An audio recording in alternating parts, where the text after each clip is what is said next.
The National Weather Service in Plotville has issued a tornado warning for southeastern Buffer County in northwest Plot City, north central Hardin County and west central Plot City, until 4:30 p.m. Eastern Standard Time.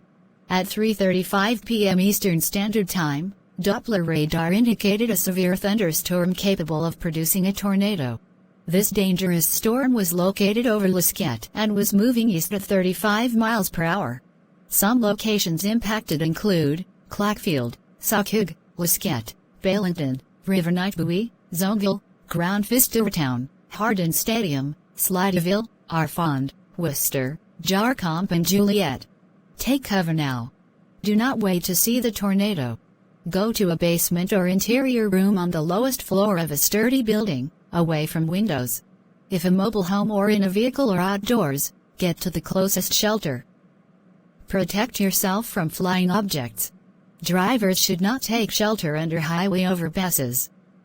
If you cannot safely run after the tornado, as a last resort, either park your vehicle and stay put,